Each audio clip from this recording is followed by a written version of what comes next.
जैसे कि किस बेसिस पर हम नेचुरल रिसोर्सेज को डिवाइड कर सकते हैं? लेवल ऑफ डेवलपमेंट के बेस पर, मतलब उनका डेवलपमेंट का लेवल कैसा है, यूज़ कितना है, ओरिजिन कहाँ से हुआ है, मतलब उसकी उत्पत्ति कहाँ से हुई है, ठीक है, स्टॉक कितना है, मतलब हमारे पास नेचुरल रिसोर्सेज का कितना स्टॉक है, इसके हिसाब से भी इसको क्लासीफाई किया गया है। प्लस इसका डिस्ट्रीब्यूशन कितना है, इसके हिसाब से भी इसको क्लासीफाई किया हुआ है।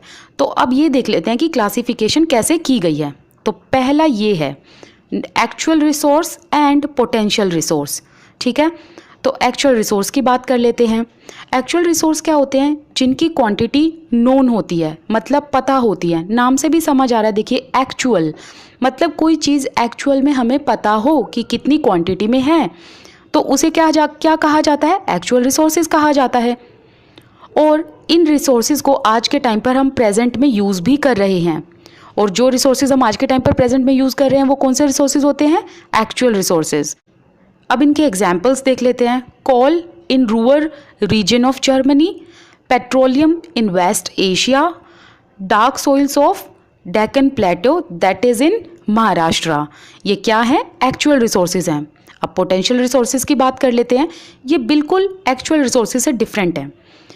हमें इसकी प्रॉपर क्वांटिटी नहीं पता, मतलब कि कितनी एंटायर क्वांटिटी है हमें नहीं पता, और ना ही इनको आज के टाइम पर हम प्रेजेंट टाइम पर हम इनको यूज़ कर रहे हैं, क्योंकि हमें इनकी एक तो प्रॉपर क्वांटिटी नहीं पता, या फिर ये कह लो कि हमें एक्चुअली में इतनी टेक्नोलॉजी नहीं आ रही है कि इनको कैसे यूज़ किया जाए।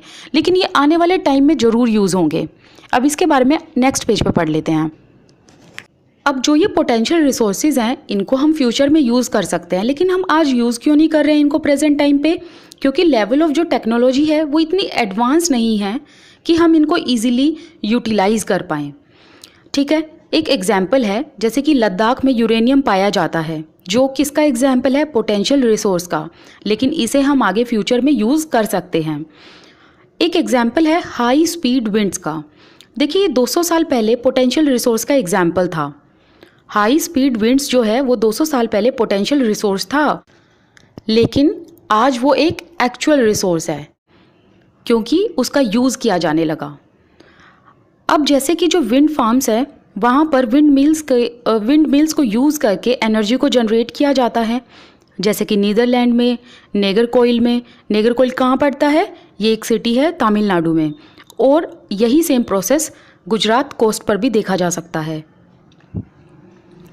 अभी हमने actual resource and potential resource पढ़ा, उसका हमने क्लासिफिकेशन किसके बेसिस पर किया था? उसका क्लासिफिकेशन हमने किया था development and uses of resources के बेसिस पर। अब हम पढ़ेंगे ओरिजिन के बेसिस पर। ओरिजिन के बेसिस पर हम नेचुरल रिसोर्सेज को क्या करेंगे? क्लासिफाई करेंगे, जैसे कि अबायोटिक एंड बायोटिक। अबायोटिक कौन से होते हैं? जो नॉन लिविंग होते हैं, और बायोटिक वो होते हैं जो लिविंग होते हैं, जिनमें लाइफ होती है, जैसे कि सोइल, रॉक्स, मिनरल्स, ये हैं अबायोटिक। और प्लांट्स एंड एनिमल्स होते हैं बायोटिक रिसोर्सेज।